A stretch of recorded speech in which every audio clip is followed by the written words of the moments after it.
ছোট বাচ্চা থাকা 20 রাকাত তারাবি নামাজ পড়তে পারে, কষ্ট হয়, সেক্ষেত্রে নামাজ কমিয়ে পড়া যাবে কিনা? আমার মেয়ের বয়স 11 বছর 4 মাস। আমার মেয়ের রোজা কি ফরজ হয়েছে? মেয়ের প্রতি মাসে পিরিয়ড হয়। রোজা থেকে ঘুমের মধ্যে স্বপ্নে কিছু খেতে দেখলে কি রোজা নষ্ট হবে? একজন নারী কতটুকু স্বর্ণ ব্যবহার করতে পারবেন আর কতটুকু হলে যাকাত দিতে হবে? রোজা রেখে তরকারির লবণ টেস্ট করে থুতু ফেলে দিলে কি রোজা ভঙ্গ হয়ে যাবে? সর্বনিম্ন কত নগদ অর্থ বা স্বর্ণ থাকলে যাকাত ফরজ হয়? তারাবি নামাজ না পড়লে কি রোজা হবে? সাহরির শেষ সময় ঘোষণা করা হলেও যদি পানি খেলে বা অল্প কিছু খেলে রোজা ভেঙে যাবে কি? রমজান মাসে ওষুধের মাধ্যমে মাসিক বন্ধ রেখে কি রোজা রাখা যাবে? গোসল ফরজ অবস্থায় গোসল না করে কি সাহরি খাওয়া যাবে? রোজা রাখা অবস্থায় পিরিয়ড হয়ে গেলে করণীয় কি? রোজা অবস্থায় টুথপেস্ট দিয়ে ব্রাশ করা যাবে কিনা? রোজা অবস্থায় বাচ্চাকে মায়ের দুধ খাওয়ানো যাবে কিনা? ইনসুলিন বা ইনজেকশন নিলে কি রোজা ভেঙে যায়? অসুস্থতার কারণে তারাবি যদি 20 রাকাত না পড়তে পারি তাহলে কত রাকাত পড়া উচিত? রোজা রেখে ঠোঁটে পেট্রোলিয়াম জেলি ব্যবহার করা যাবে কিনা? তারাবিতে আমরা যে দোয়া পড়ি এবং মোনাজাতে যে দোয়া করি এটা সুন্নাহ সম্মত কিনা? রোজা অবস্থায় স্ত্রীর কতটুকু কাছাকাছি যাওয়া যাবে? ইফতার ও সাহরির নিয়ত সম্পর্কে কিছু বলবেন? মুখে আরবি উচ্চারণ করা কি জরুরি? সিয়ামরত মহিলার দিনের বেলা পিরিয়ড শুরু হলে দিনের বাকি অংশ না খেয়ে থাকতে হবে, খেলে কি গুনাহ হবে? কেউ যদি ফরজ সালাত আদায় না করে রোজা রাখে, তার রোজা রাখার যৌক্তিকতা কতটুকু? আমি গর্ভবতী, আমার বমি হয়, মাথা ঘুরে, তাহলে আমার রোজার বিধান? আর বিলম্ব না করে চলুন তাহলে আপনাদের যে সমস্ত প্রশ্নগুলো আমাদের কাছে চলে এসেছে সেগুলোর উত্তর দিতে আমরা শুরু করি। পিয়াস এমডি রাইসুল রেজা জানতে চেয়েছেন, সিয়ামরত মহিলার দিনের বেলা পিরিয়ড শুরু হলে দিনের বাকি অংশ না খেয়ে থাকতে হবে, খেলে কি গুনাহ হবে? না খেয়ে থাকা উচিত, বাকি অংশ তার রোজার সমানার্থী করা উচিত। আহমেদ শাহাদাত জানতে চেয়েছেন, রোজা থাকা অবস্থায় হাতের বা পায়ের নখ কাটা যাবে কিনা? উত্তর কাটা যাবে, কোনো অসুবিধা। রোজা রেখে হাত পা নখ কাটা যাবে, এর সাথে রোজা ভঙ্গের কোনো সম্পর্ক নেই। এরপরে নার্গিস আক্তার জানতে চেয়েছেন, আমার বাবু হয়েছে 1 মাস, আমি এখন সুস্থ, আমি কি রোজা রাখতে পারবো? হ্যাঁ, অবশ্যই। বাবু 1 মাস হলে বাবুকে দুধ পান করে আপনি রোজা রাখতে পারবেন, এমন কোনো কথা নেই। এই অবস্থা আপনাকে রোজা রাখতে হবে, আল্লাহ তাআলা যদি আপনাকে সুস্থ রেখে থাকেন। সারজু রিমা এই আইডি থেকে আপনি জানতে চেয়েছেন, রোজা রেখে ঠোঁটে পেট্রোলিয়াম জেলি ব্যবহার করা যাবে কিনা? ঠোঁটে যদি খুব বেশি ফেটে যায়, খুব বেশি বিরক্তির কারণ হয়, তাহলে হালকা করে দিতে পারেন। কিন্তু আপনার একান্ত যদি ঠোঁট না ফাটে বা খুব বেশি কষ্ট না হয়, তাহলে পেট্রোলিয়াম জেলি ঠোঁটে ব্যবহার খুব বেশি করলে আপনার সেটি আমাদের থুতুর সাথে ভেতরে যাবে, সে আশঙ্কা আছে। এই জায়গা থেকে এটি করা অনুচিত এবং অনুত্তম এবং করা যাবে না। নাজির আহমেদ ফারুক আপনি জানতে চেয়েছেন, তারাবিতে আমরা যে দোয়া পড়ি এবং মোনাজাতে যে দোয়া করি এটা সুন্নাহ সম্মত কিনা? ভাই, তারাবির 4 রাকাত পর পর দোয়া পড়া বা তারাবির শেষে সবাই মিলে আলাদা করে দোয়া করার কোনো শিক্ষা, কোনো নির্দেশ রাসূল আকরাম সাল্লাল্লাহু আলাইহি ওয়াসাল্লাম থেকে দেন নাই। সাহাবায়ে কেরাম তারাবি জামাতের সাথে পড়েছেন, কিন্তু তারা এরকম কোনো দোয়া করেছেন বলে কোনো প্রমাণ নাই। আর শরীয়তে কোনো কিছুর প্রমাণ না থাকলে, ইবাদতের মধ্যে কোনো ইবাদতের মূল স্ট্রাকচার বা পদ্ধতির মধ্যে কোনো কিছু হাদিসে না থাকলে সেটাকে আমরা ইবাদতের অংশ হিসাবে যুক্ত করা, এটা সঠিক কাজ নয়। আমরা মনে করি যে এটাকে কেউ যদি তারাবির অংশ মনে করেন তো এটা ভুল হবে। হ্যাঁ, মাঝে মধ্যে করলেন সেটা ভিন্ন কথা। সালাতের পর দোয়া কবুল সেই জায়গা থেকে যা মতো দোয়া করলেন, সেটাও অসুবিধা নেই, এটা ঐচ্ছিক বিষয়। কিন্তু সিস্টেম বানিয়ে নেওয়া এবং এটাকে একটা ফরম্যাটে আনা, যে নিয়মিত এই কাজটা করা, সেটা কিন্তু সঠিক নয়। এরপর শেখ মোহাম্মদ শামীম জানতেছেন, তারাবি নামাজ একাকি পড়লে কেরাত উচ্চস্বরে পড়বো নাকি মনে মনে পড়বো? দুইটাই করতে পারেন। উচ্চস্বরে পড়বেন এই নিয়তে, আপনি তাকবীর জোরে দিবেন, একামত দিবেন যে আপনি ইমামতি করছেন, কেউ এসে আপনার সাথে পাশে যেন মাঝপথে দাঁড়িয়ে যেতে পারে, সেই জায়গা থেকে আপনি উচ্চস্বরে পড়তে পারেন। আর যদি সেরকম কোনো আশা না থাকে, কেউ আসবেন আপনার সাথে যুক্ত করবেন, এরকম কোনো আশা না থাকলে বা আপনি চাইলে একাকি পড়বেন, সেই উদ্দেশ্যে আপনি আস্তে আস্তেও পড়তে পারেন, অসুবিধা নেই। এরপরে শিহাব মন্ডল জানতে চেয়েছেন, রোজা অবস্থায় আতর বা পারফিউম ব্যবহার করার বিধান কি? উত্তর হলো জায়েজ আছে, কোনো অসুবিধা নেই। আতর পারফিউম ব্যবহার করা যাবে, রোজা রেখে তেল ব্যবহার করা যাবে, কোনো অসুবিধা নেই। ইয়াকুব হোসাইন জানতে চেয়েছেন, রোজা রাখা অবস্থায় স্বপ্নদোষ হলে রোজা থাকবে কিনা? থাকবে, কোনো অসুবিধা নেই। স্বপ্নদোষ মানুষ ইচ্ছাকৃত করে না, অতএব স্বপ্নদোষ হলে, বীর্যপাত হয়ে গেলে ঘুমের মধ্যে আপনার রোজা কন্টিনিউ করতে পাওয়া হবে। স্বপ্নদোষের কারণে বীর্যপাত হলে সে কারণে আপনি গোসল করবেন, গোসল ফরজ হবে আপনার, কিন্তু রোজা ভাঙবে না। শাকুল খান জানতে চেয়েছেন, কেউ যদি ফরজ সালাত আদায় না করে রোজা রাখে, তার রোজা রাখার যৌক্তিকতা কতটুকু? তিনি রোজা রাখছেন, একটা ফরজ আদায় করতেছেন, এই জন্য আমরা অবশ্যই তাকে অ্যাপ্রিসিয়েট করবো যে তিনি অন্তত একটা ফরজ আদায় করতেছেন। কিন্তু রোজা নামাজ না পড়ে রোজা রাখার মানে হলো যে তিনি লুঙ্গি না পরে আপনার গেঞ্জি পরার জন্য অস্থির হয়ে উঠেছেন। ব্যাপারটা এরকম হয়ে যাবে, গেঞ্জি পরাও দরকার, কিন্তু লুঙ্গি পরা তার চেয়ে বেশি দরকার। অতএব নামাজটাকে সবচেয়ে বেশি গুরুত্বের সাথে দিতে হবে, তারপর তিনি রোজার জন্য চেষ্টা করতে হবে। নামাজ না পড়ে রোজা রাখা, এটা হলো নামাজের গুরুত্ব বা সালাতের গুরুত্ব না বুঝার কারণে। আল্লাহ তাআলা আমাদের ভাইকে বোঝার তৌফিক দান করুন। ত্রিহান আপনি আইডি থেকে জানতে চান, আমি গর্ভবতী, আমার বমি হয়, মাথা ঘুরে, তাহলে আমার রোজার বিধান কি? যদি বমি হয় এতে রোজা ভাঙবে না, ইচ্ছাকৃত বমি না করলে রোজা ভাঙবে না। হাদিসে আসে নবী সাল্লাল্লাহু আলাইহি ওয়াসাল্লাম বলেছেন, যে ব্যক্তির বমি হয় তার রোজা ভাঙবে না, যে ইচ্ছাকৃত বমি করে হাত দিয়ে বা বের করে তার রোজা ভাঙবে। আর যদি বমি হওয়ার পর কিছু আপনি গিলে ফেলেন তার কারণে রোজা ভাঙবে, কিন্তু এমনি বমি হলে রোজা ভাঙবে না। মাথা ঘুরে বমি হয় তারপর কষ্ট করে আপনার রোজা রাখা উচিত, এটা ফরজ রোজা। এখানে কার্পণ্য করা উচিত নয় এবং ত্রুটি করা উচিত নয়। আল্লাহ আমাদের তৌফিক দান করুন। এমনি হাসানুল করিম জানতেছেন রোজা অবস্থায় স্ত্রীর কতটুকু কাছাকাছি যাওয়া যাবে? রোজা অবস্থায় স্ত্রীর সাথে সম্পূর্ণ পাশাপাশি শোয়া যাবে, থাকা যাবে, এমনকি চুম্বনও করা যাবে, আলিঙ্গনও করা যাবে, কোনো অসুবিধা নেই। শুধুমাত্র স্ত্রীর সহবাস সেটি করা যাবে না। সহবাসটা যাতে না হয় সেই জিনিসটা খেয়াল করতে হবে। লজ্জাস্থানের মিলন সেটি সরাসরি হারাম, বীর্যপাত না হলেও শুধু সম্মিলনটাই হারাম। এছাড়া আলিঙ্গন চুম্বন হতে পারে। আমাদের আয়েশা রাদিয়াল্লাহু আনহা বলেছেন যে নবী সাল্লাল্লাহু আলাইহি ওয়াসাল্লাম রোজা রাখা অবস্থায় স্ত্রীদের আদর সোহাগ তিনি করতেন, এটি জায়েজ আছে। তবে কেউ যদি সেটি করতে গেলে নিজেকে নিয়ন্ত্রণ করতে পারবেন না এমন আশঙ্কা হয়, তাহলে তার জন্য এটি করা জায়েজ নাই। সাদ্দাম হোসেন জানতে চেয়েছেন গর্ভবতী 9 মাসের সময় রোজা না রাখলে গুনাহগার হবে কিনা। 9 মাসের সময় যদি রোজা রাখলে তার অসুবিধা হয়, সন্তানের বড় কোনো রিস্ক থাকে অথবা তার শরীরে বড় ধরনের কোনো রিস্ক থাকে, যেটা একজন দিনদার একজন মুসলিম ডাক্তার তাকে সাজেস্ট করেন, তাহলে সেক্ষেত্রে রোজা না রাখলে গুনাহগার হবেন না। কিন্তু এই রোজাগুলো তাকে পরবর্তীতে রেখে দিতে হবে। অহেতুক আপনার ভয় থেকে যে হতে পারে ক্ষতি, এরকম নিছক আশঙ্কা থেকে বা আপনার সন্দেহের কারণে রোজা না রেখে থাকা জায়েজ নয় গর্ভবতী মায়ের জন্য। রাখলে যদি নিশ্চিত ক্ষতি হবে বা প্রবল সম্ভাবনা থাকে, সেক্ষেত্রে তিনি রোজা না রাখতে পারেন। আশরাফুদ্দিন জানতে চেয়েছেন আমাদের মসজিদে খুব দ্রুত তারাবি পড়ে, তাই বাসায় পড়লে কি সমস্যা হবে? আপনি যদি এত দ্রুত তারাবি পড়ে যে নামাজ হয় কিনা এটা সন্দেহ হয়, মানে রোকনগুলাই ঠিক মতো করে না, দাঁড়ায়া একটু অপেক্ষা করে, এটা করে না, রুকুতে আপনার যতটুকু না অপেক্ষা করে না ততটুকু করে না, এত দ্রুত যদি করে অনেক সময় রুকু থেকে উঠে সাথে সাথে চলে যায়, একটু 1 সেকেন্ড অপেক্ষা করে না, এরকম করলে তো তার নামাজই হয় না। এরকম ব্যক্তির পিছনে না পড়ে বাসায় পড়া উত্তম। কিন্তু যদি একটু তেলাওয়াতটা তাড়াহুড়া করে, কিন্তু এত তাড়াহুড়া করে না যে নামাজ বিশুদ্ধ হয় না, তাহলে সেক্ষেত্রে আপনাকে জামাতের সাথে আদায় করাটাই উচিত হবে, উত্তম হবে। যদিও তারাবির নামাজ কেউ জামাতের সাথে আদায় না করলে কোনো গুনাহ হবে না, তার মধ্যে তিনি একা পড়তেও পারবেন, কিন্তু জামাতের নামাজ অবশ্যই 27 গুণ বেশি সওয়াব রাখে। মেহেদী হাসান মির্জা জানতে চেয়েছেন রোজা রেখে নাক বা কানের ড্রপ ব্যবহার করা যাবে কিনা। ভাই মেহেদী হাসান, রোজা রেখে নাকে ড্রপ দিতে পারবেন না, কারণ নাকে ড্রপ দিলে সেটা গলা যেতে পারে। নবী সাল্লাল্লাহু আলাইহি ওয়াসাল্লাম বলেছেন ওয়ামাদমিদ ইল্লা আন তাকুনা সাইমান, তুমি কুলি করবে কিন্তু রোজাদার হলে গড়গড়া করতে যাবে না, কারণ গড়গড়া করলে ভিতরে পানি যেতে পারে। নাকে ড্রপ দিলে সেটা যদি ভিতরে যেতে পারে, অতএব সেই জায়গায় নাকে ড্রপ দেওয়া যাবে না রোজা রেখে। কিন্তু কানে ড্রপ দিতে পারেন, চোখে ড্রপ দিতে পারেন, যে চোখের সাথে আপনার আমাদের গলার সম্পর্ক নেই, কানে ড্রপ দিতে পারেন, সেটারও সরাসরি সম্পর্ক নেই। যদি আপনি গলায় স্বাদ অনুভব করেন ড্রপ দেওয়ার পরে কানে বা চোখে, তাহলে সেক্ষেত্রে আপনি সে রোজা আবার রেখে দিবেন, কিন্তু নাকে দিতে পারবেন না, যেহেতু নাকে দিলে সেটা ভেতরে যায়। এরপরে সাইদুর রহমান জানতে চেয়েছেন ইফতার ও সাহরির নিয়ত সম্পর্কে কিছু বলবেন, মুখে আরবি উচ্চারণ করা কি জরুরি? ভাই সাইদুর রহমান, নিয়ত হলো ইচ্ছা করার নাম। নিয়ত শব্দের অর্থ হলো ইচ্ছা করা, আর ইচ্ছা মানুষ মন দিয়ে করে। আমি ইচ্ছা করেছি, অর্থাৎ আমি মনে মনে কোনো প্ল্যান করেছি, এটার নামই হলো নিয়ত করা। রোজার নিয়ত করতে হবে অন্যান্য সমস্ত আমলের মতো, ইন্নামাল আমালু বিন্নিয়াত, সমস্ত আমলের নিয়তের উপর নির্ভরশীল। নিয়ত না থাকলে কোনো আমলই গ্রহণযোগ্য হবে না। কিন্তু নিয়তের মানে এই নয় যে মুখে উচ্চারণ করতে হবে। শরীয়ত আমাদেরকে মুখে উচ্চারণ করে নিয়ত করার কোনো শিক্ষা দেয়নি, এবং রোজার জন্য আলাদা কোনো নিয়তের শিক্ষা আল্লাহ তাআলা দেননি। নামাজের ক্ষেত্রেও কোনো নিয়ত, রোজা মুখে নিয়ত করার কোনো শিক্ষা আল্লাহ তাআলা দেননি। অতএব আমরা মনে মনে আমি যে রোজা রাখছি এটাই আমার নিয়ত হিসেবে যথেষ্ট হবে। আপনি ভোর রাতে কেন খেতে উঠেছেন? রোজা রাখার জন্য উঠেছেন, এর মানে হলো আপনার রোজা রাখার ইচ্ছা আছে, বাস নিয়ত আছে। আলাদা করে সেটাকে মুখে উচ্চারণ করা আর কোনো নির্দেশ ইসলাম আমাদেরকে দেয়নি, কোনো প্রয়োজন নেই। এটাকে জরুরি মনে করলে একটা দোয়া বানিয়ে নিচ্ছি আমরা, নামায়তু নাসুমা গাদান ইত্যাদি, এরকম দোয়া বানিয়ে সেটি বরং বিদআতে পর্যবেসিত হতে পারে, যদি সেটাকে আমরা সুন্নাহ মনে করি বা রোজার জন্য গুরুত্বপূর্ণ বা জরুরি মনে করি। বাবুল হোসেন জানতে চেয়েছেন সুন্নাত সালাত অবস্থায় ফরজ সালাত শুরু হলে কি করব? সুন্নাত নামাজ নিয়ত করেছেন, ফরজ শুরু হয়েছে, তাড়াতাড়ি করে সুন্নাত শেষ করে ফরজে যোগদান দিয়ে করবেন। আর ওলামায়ে কেরাম অনেকে বলেন অবস্থা নামাজ ছেড়ে দিয়ে ফরজে যোগদান করবেন, কারণ তারা বলেন ইদা উকিমাতিস সালাতু ফালা সালাতা ইল্লাল মাকতুবা। নবী সাল্লাল্লাহু আলাইহি ওয়াসাল্লাম হাদিসের মধ্যে তিনি বলেছেন যখন নামাজের ইকামত শুরু হয় তখন কোনো নামাজ নাই ফরজ ছাড়া, অতএব আপনি ছেড়ে দিয়ে ফরজ চলে যাবেন, এটা তারা বলেন। তো আমরা মনে করি আল্লাহ তাআলা বলেছেন ওয়ালা তুবতিলু আমালাকুম, তোমরা তোমাদের আমল নষ্ট করে ফেলো না। আপনি নামাজ শুরু করেছেন, এখন নষ্ট করে ফেলবেন না, অতএব নামাজকে দ্রুত শেষ করে আপনি ফরজ যোগ দিবেন। আর নবী সাল্লাল্লাহু আলাইহি ওয়াসাল্লাম যে বলেছেন ইকামত শুরু হলে আর কোনো নামাজ নয়, তার মানে অন্য কোনো নামাজ শুরু করা যাবে না, আগে থেকে করে ফেললে এটা শেষ করে নেবেন, এটাই অধিকতর বিশুদ্ধ এবং যুক্ত বলে আমরা মনে করি। শিরিন, আপনি জানতে চেয়েছেন অসুস্থতার কারণে তারাবি যদি 20 রাকাত না পড়তে পারে তাহলে কত রাকাত পড়া উচিত? তারাবি 20 রাকাত না পড়তে পারলে যতটুকু তৌফিক হলো ততটুকু পড়বেন। তারাবির রাকাত ফুলফিল না করলে যে কোনো গুনাহ হবে এমন না, ফরজ রোজার মতো। অসুস্থতার কারণে আপনি যদি 2-4 রাকাত কমও পড়েন কোনো অসুবিধা নেই। নাজমা বেগম জানতে চেয়েছেন ইফতারের সময় আজানের উত্তর কিভাবে দিব? ইফতারের পাশাপাশি আপনি আজান খেতে আজানের উত্তর দিতে পারবেন, কোনো অসুবিধা নেই, দেওয়া উচিত। সাইদুর রহমান জুয়েল জানতে চেয়েছেন মোবাইলে কোরআন শরীফের অ্যাপস ডাউনলোড করে তেলাওয়াত করলে কোনো গুনাহ হবে কিনা? না, কোনো গুনাহ হবে কেন, সওয়াব হবে, কোনো অসুবিধা নেই। শান্তনা এভাবে লিখেছেন স্বামীর যাকাত এবং স্ত্রীর যাকাত কি আলাদা? জি, প্রত্যেকের যাকাত হিসাব আলাদা। আলী কত লিখেছেন রোজা রেখে ফোনে কথা বলা যাবে কিনা? যাবে। খুব অতিরিক্ত কথা, অপ্রয়োজনীয় কথা বলা রোজার সাথে যায় না, কিন্তু প্রয়োজনীয় কথা তো বলতেই পারেন। এমনি শাহরিয়ার ইসলাম লিখেছেন রমজানে গোসলের সময় যদি কানের ভেতর পানি প্রবেশ করে তাহলে কি রোজার কোনো সমস্যা হবে? সামান্য পানি যদি কানের ভিতর যায় এবং সেটা যদি আপনি ঝেড়ে ফেলে দিতে পারেন, শেষ যদি আপনার থাকে, তাহলে ইনশাআল্লাহ রোজা হয়ে যাবে, রোজার ক্ষতি হবে না। এর পরের প্রশ্ন হলো রোজা অবস্থায় তেল, সুরমা, আতর ইত্যাদি ব্যবহার করলে নখ বা চুল কাটলে কি রোজার কোনো ক্ষতি হবে? রমাদান মাসে রোজা অবস্থায় তেল, সুরমা, আতর এগুলো ব্যবহার করলে রোজার কোনো ক্ষতি হবে না। ঠিক একইভাবে চুল, নখ ইত্যাদি কাটলেও সিয়ামের কোনো ক্ষতি হবে না, কারণ এগুলোর কোনোটাই খাদ্য কিংবা খাদ্যের সাথে সাদৃশ্যপূর্ণ কোনো বিষয় নয়। যদি আপনি রোজা রেখে খাদ্য গ্রহণ করেন, পানীয় গ্রহণ করেন, কিংবা খাদ্য বা পানীয়ের কাজ দেয় বা এটার সাথে সাদৃশ্য হয়, এরকম কোনো কিছু আপনি করেন, তাহলে সেক্ষেত্রে সেটি সিয়াম ভঙ্গের কারণ হবে।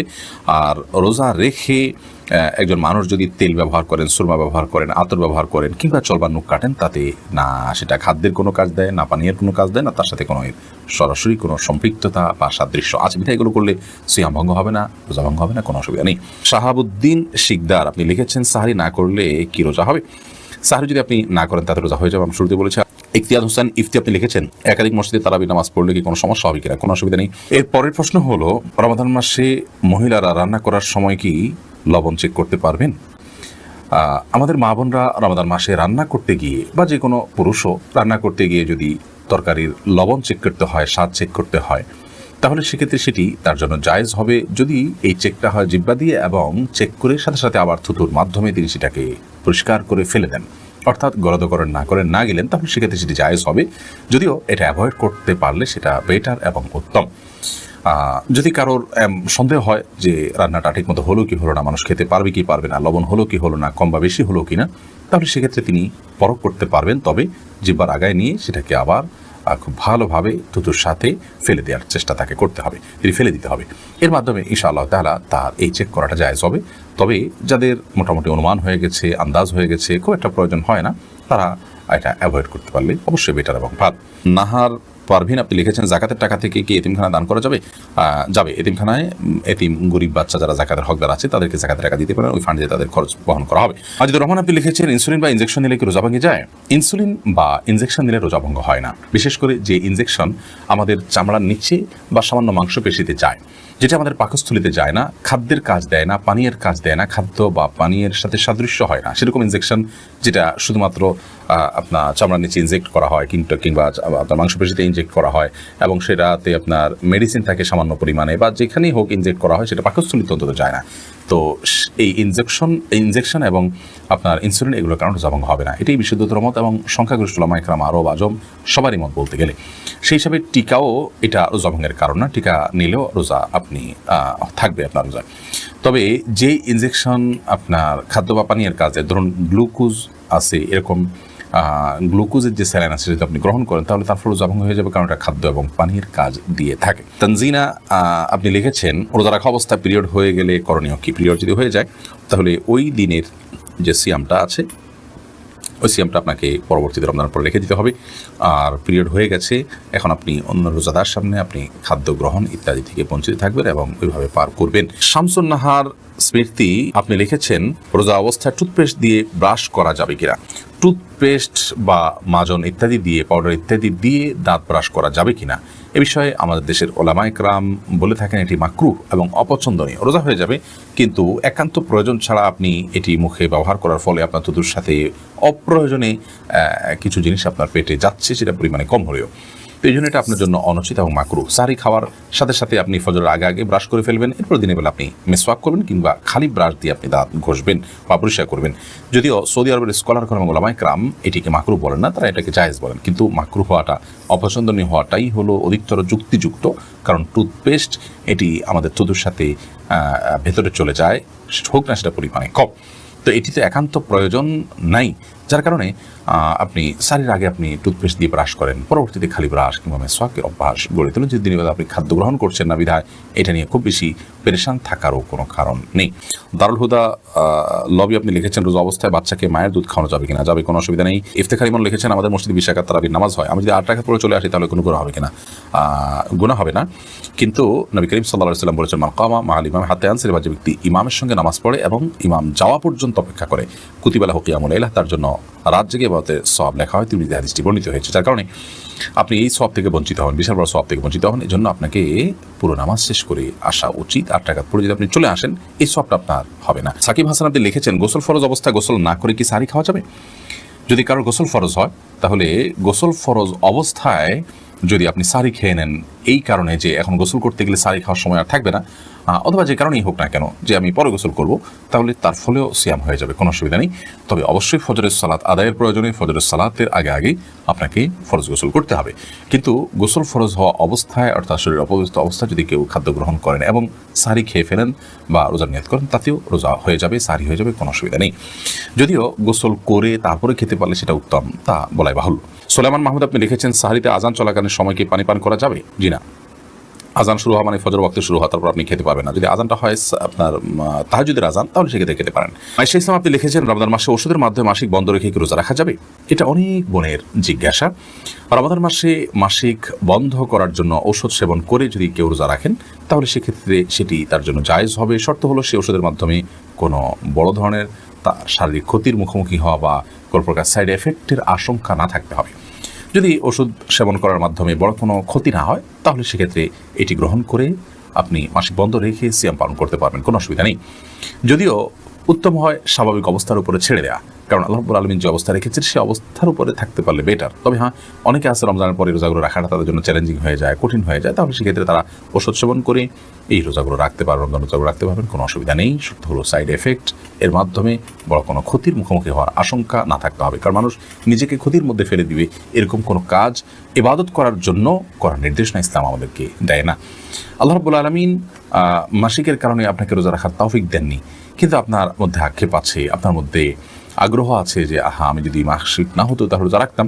তো এই যে একটা আপনার আকুতি, এই যে আপনার আকুলতা, এটার কারণে আল্লাহ তাআলা রোজা না রাখতে পারার পরও আপনাকে আল্লাহ রাব্বুল আলামিন রোজা রাখার যে সব সেটি দান করবেন। কারণ হাদিসে আছে, নবী করিম সাল্লাল্লাহু আলাইহি ওয়াসাল্লাম বলেছেন, কোনো ব্যক্তি যদি অসুস্থ হয়ে পড়ে, শারীরিকভাবে অনুপযুক্ত হয়ে পড়ে কোনো ইবাদত করার, অথচ তার যখন শারীরিক সক্ষমতা ছিল তিনি সেই ইবাদতটি করতেন, ত্রুটি বিচ্ছুতি করতেন না, তিনি সেটি করতেন এবং এখনও সুস্থ থাকলে তিনি করতেন, তাহলে সেক্ষেত্রে তিনি এই ইবাদতটি সুস্থ অবস্থায় করলে যে পরিমাণ সওয়াবে পাপ পেতেন, অসুস্থ অবস্থায় সেই ইবাদতটি করতে না পারার কারণে তার যে বেদনা, তার যে আকুতি, তার যে আকুলতা এবং তিনি যে সুস্থ থাকলে রাখতেন, সেই বিবেচনায় আল্লাহ তাআলা তাকে ইবাদত করার সওয়াব দিবেন। বিধায় মা বোনরা এক্ষেত্রে আলাদা কোনো কসরত না করলেও ইনশাআল্লাহ বিদিনিল্লাহ আল্লাহ তাআলার কাছ থেকে তারা আজর পাবেন, যদিও এই রোজাগুলো তাদেরকে আবার রেখে দিতে হবে।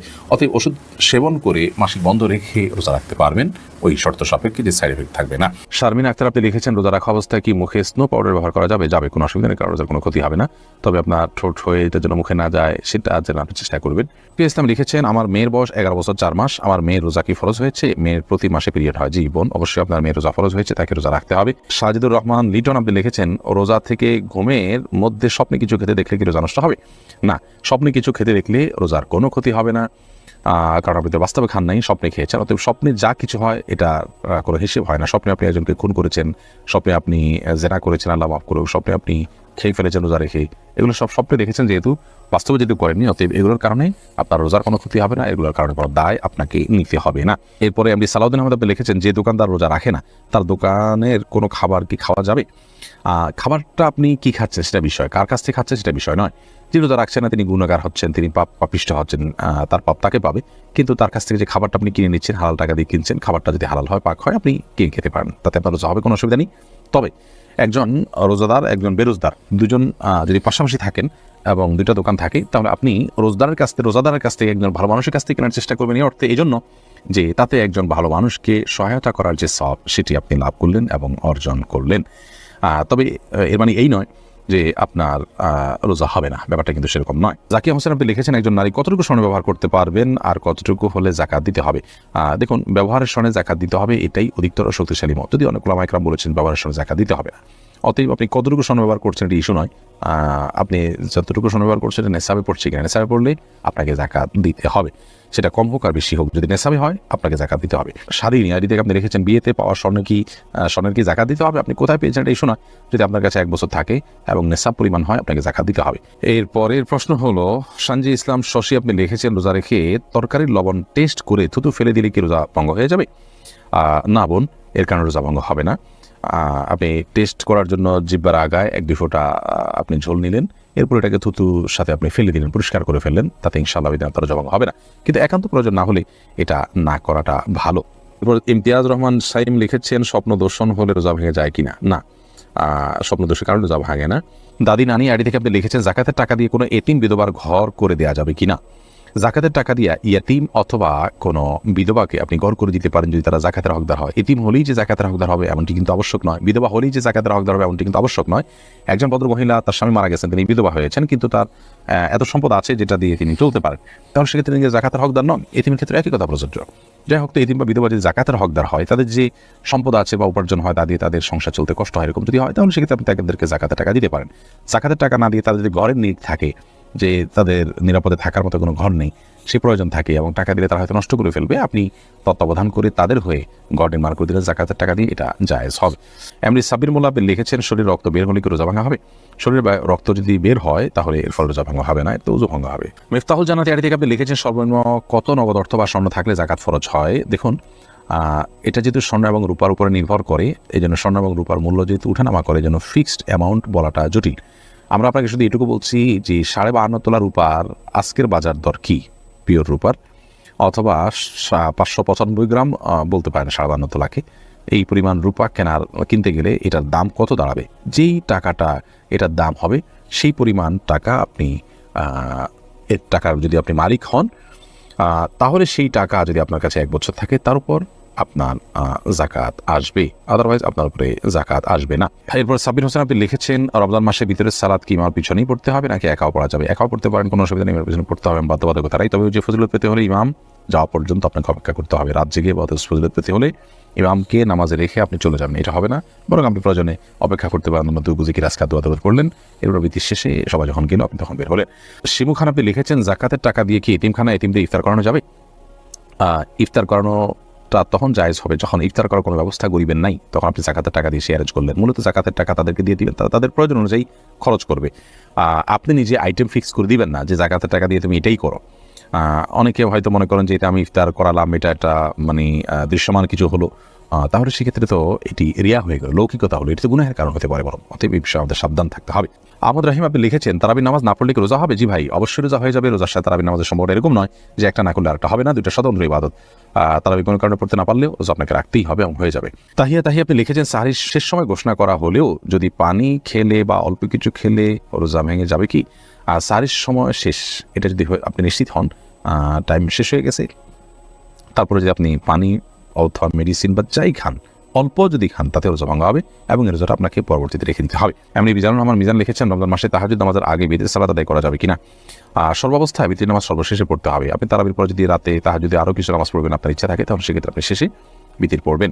মিনি বয় করিম আপনি লিখেছেন, ফিতরা আদায়ের সঠিক নিয়ম জানতে চাই, সঠিক সময় জানতে চাই। ফিতরা আদায়ের সঠিক সময় হলো চাঁদ উঠেছে শাওয়াল মাসের, অর্থাৎ ঈদের চাঁদ উঠেছে তখন থেকে নিয়ে ঈদের নামাজের আগ পর্যন্ত, এই টাইমটার মধ্যে, রাতের মধ্যে, সকালের আগে আগে আপনি গরিবের কাছে পৌঁছাবেন। এটা হলো ফিতরা আদায়ের মূল টাইম। এই সময়ের মধ্যে এত অল্প সময়, শর্ট টাইমে ফিতরা আদায় করা যদি কঠিন হয় মনে হয়, তাহলে 2 দিন আগেও ফিতরা আদায় করাকে জায়েজ বলেছেন ফুকাহায়ে কেরাম। তবে কোনো অবস্থাতেই ঈদের নামাজের পরে আদায় করলে সেটি জায়েজ হবে না, যেহেতু হাদিসে সুস্পষ্টভাবে এবারে বক্তব্য রয়েছেন। নবী সাল্লাল্লাহু আলাইহি ওয়াসাল্লাম বলেছেন, ফামান আদাহা ক্বাবলা আল সালাহ, যে ব্যক্তি ঈদের নামাজের আগে ফিতরা আদায় করলো, ফাহিয়া মাকবুলাহ, তাহলে সেটি ফিতরা হিসাবে আল্লাহর কাছে গ্রহণযোগ্য হবে ইনশাআল্লাহ। আর ওয়ামান আদাহা বাদা সালাহ, যে ঈদের পরে আদায় করবে, ঈদের নামাজের পরে, ফাহিয়া সাদাকাত মিনাস সাদাকাত, তাহলে সেটা অন্য 10টা সাদকার মতো একটা সাদকা বা দান হবে, এটা কোনো ফিতরা হিসাবে বিবেচিত হবে না। সাউদা উম্মে হাবিবা আইরিন আপনি লিখেছেন, জুমার দিন মহিলারা কয়টা বাজে জোহরের নামাজ পড়তে পারবে? জোহরের ওয়াক্ত হওয়ার পরেই পড়তে পারবে। মসজিদে জুমার নামাজের জামাত হওয়ার পরেই পড়তে হবে এমনটি অনেকে মনে করেন, অথচ এমনটি কোনো আবশ্যক নয়। আপনি চাইলে জুমার নামাজের আগেও, অর্থাৎ ওয়াক্ত হয়ে গেছে জোহরের 12টা মিনিটে, আজকে জোহর ওয়াক্ত হয়ে গেছে, এরপর থেকে আপনি বাসায় জোহর পড়তে পারেন। আয়েশা সিদ্দিকা, ছোট বাচ্চা থাকা 20 রাকাত তারাবি নামাজ পড়তে পারে, কষ্ট হয়, সেক্ষেত্রে নামাজ কমিয়ে পড়া যাবে কিনা? কখন আপনি অসুবিধা হলে কম পড়লেন, কোনো অসুবিধা নেই। নফল যেহেতু এটা আপনার অসুবিধার কারণে আপনি একটু কম পড়লেন বা ভেঙে ভেঙে পড়লেন, এই সুযোগগুলো কিন্তু আছে।